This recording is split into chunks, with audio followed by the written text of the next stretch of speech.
It's the beginning of December and everything on the plot is looking rather bleak, but despite that we thought we'd give you a little tour. So it's going to be quite a quick one because we're cold. And Martyn's feet are wet. So our cardoons are actually growing since they were cut back. They are. Autumn or blown over in summer, as is the case with this one, which is the larger of the two, rather surprisingly. Just to make it clear, we don't actually eat anything from them. They're mainly for the bees, aren't they? Yeah, they look good though. Bees love them. They look good. The perennial beds. Looking very sorry. Yeah. Not much green in it. Just the poached eggplants, limnanthes, which are actually seeded themselves.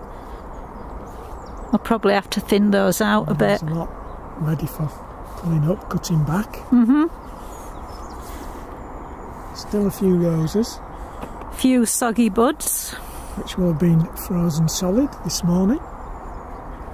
But the red one's looking a little bit better. Still got a few flowers, hasn't it? Yeah, that look like flowers as opposed to the other rose, which it's difficult to tell are actually flowers.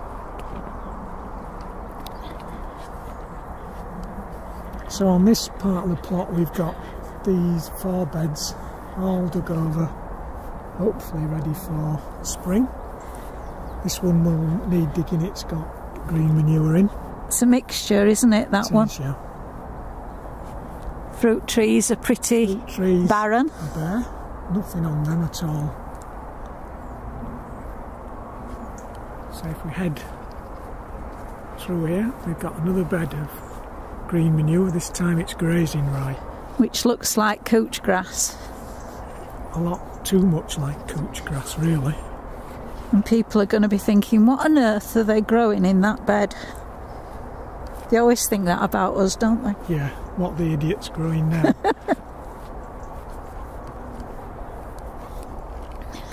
So on this plot, this strawberry bed, we're not quite sure what we're going to do, but it might well need replacing, but we're going to wait and see what happens in spring and whether we think we'll get any strawberries off it next year. We don't like to pull them up until we're sure that we're properly finished, do we? No. And further on, over on this plot, there's a couple of beds that are dug over and waiting for next year's plantings. We've got the onions and the garlic, which are doing quite well. Look a bit battered, but not doing too badly, are they? No, much better than last year when we didn't manage to plant any at all. We haven't grown garlic for a few years, have we?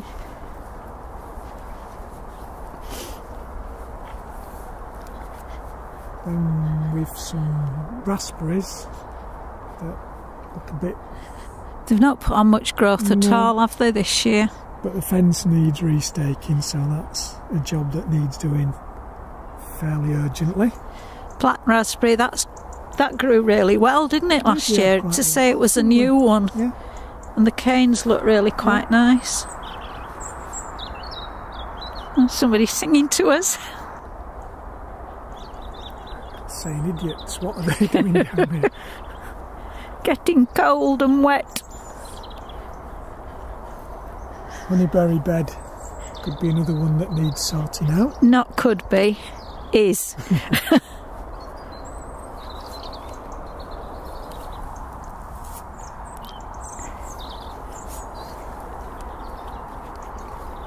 Mid-season brassica bed just has some red cabbage now, otherwise it would have been cleared. But red cabbages, they're looking good, aren't they? Looking good. I think we're about a dozen in nice there. And firm. Probably 8, I think. Oh, wait a minute, no, maybe 8, I think.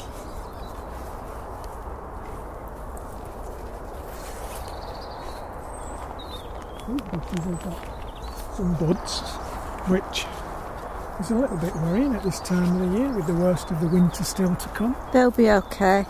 I've every confidence.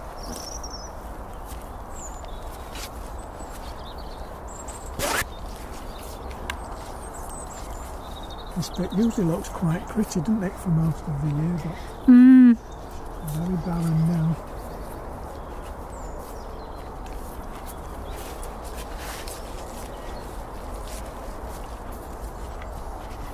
Past the greenhouse with absolutely nothing growing in it.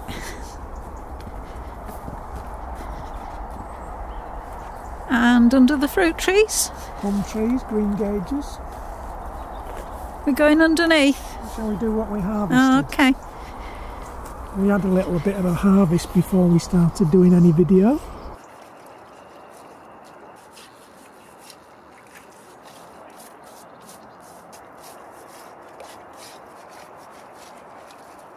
Some leeks. Some parsnips. And carrots. We've not got a mega parsnip like we did last picking, have we? Under through this way, then under there. Okay.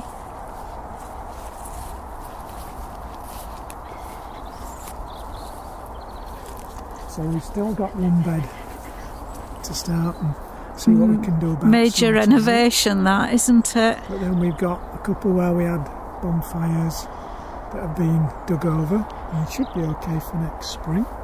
And more strawberries. Another strawberry bed that looks even worse than the other one to me. It is. I don't think they're going to do much for next year. Except these in the bags. Yeah, they'll be alright. We can take those out and plant them up somewhere maybe. Some decent brassicas, some purple sprouting broccoli. Which is a major it's the best we've had success. for years. As long as it has some broccoli and it lasts through winter, that's the next step. Next batch are cauliflowers. Expecting them to be ready in spring. And finally some Savoy cabbages. Got some hearts coming on. So hopefully we'll get something off those. And we've got some Swedes round here, which we don't seem to have much success with. They're always cylindrical, aren't they? Instead of... We should get something off these, shouldn't we? And there should be something in there that we can use as opposed hopefully. to... They are a bigger size than normal. Some chard and beetroot in that bit. Yep.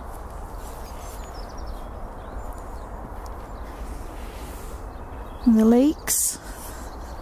They're doing alright. They're not very big, are they? But no, but we're using them, aren't we? They're useful. I think some of those others at the back that we haven't picked are maybe bigger. We maybe had a smaller selection first. They were below zero. That's what they're called anyway. I know, and it was below zero. Well, not quite. This is the annual bed that was sown sort of September, October time to hopefully get some flowers early on in the season. And there's loads and loads and loads of toadstools growing on the weed, on the bark chippings, which apparently aren't poisonous but are not edible. Not that we would have tried eating them anyway. Not confident enough, are we? No. Another one right in the middle.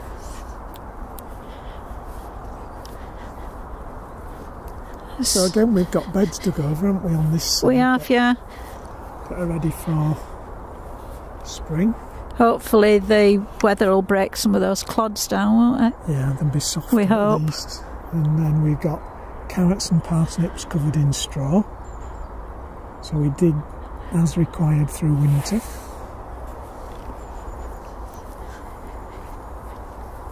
Then we've got some absolutely pathetic sprouts which will whiz past. Yeah, they're just not doing anything, are they? No. Real disappointment of the sprouts, because we usually do quite well with them. Some decent winter cabbage. And then the rest of it some more broccoli. And then, yeah, purple sprouting. These were spare plants. I bought plug plants and there were 2 plugs in each tray, so I separated them and they've all grown. They did get... These are a bonus. Caterpillars, didn't they, and whitefly. Yeah, they've recovered well, haven't they, from being hand cleared. You hand cleared the caterpillars, didn't you? And I rubbed off all the white fly dust type stuff where the eggs were. So just that bit. Then we've actually down here, Martyn, look. Not a round swede. We've got a round one. Yeah. I think that's our first ever round swede. And there's just no way through.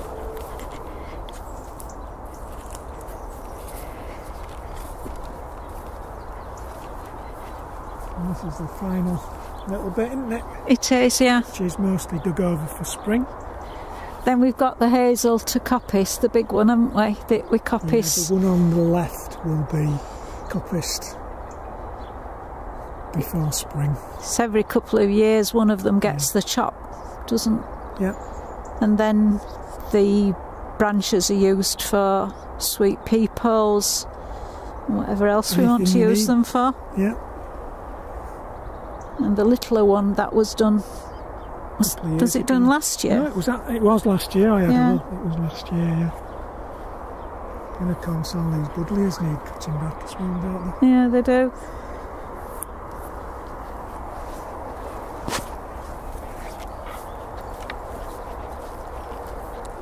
I think that's around everything, isn't it? Yeah. And so really, I think it's time that we went home and warmed up and you got some dry socks on, don't you? So, hope you enjoyed the little tour. At least you kept warm. See you later. Bye.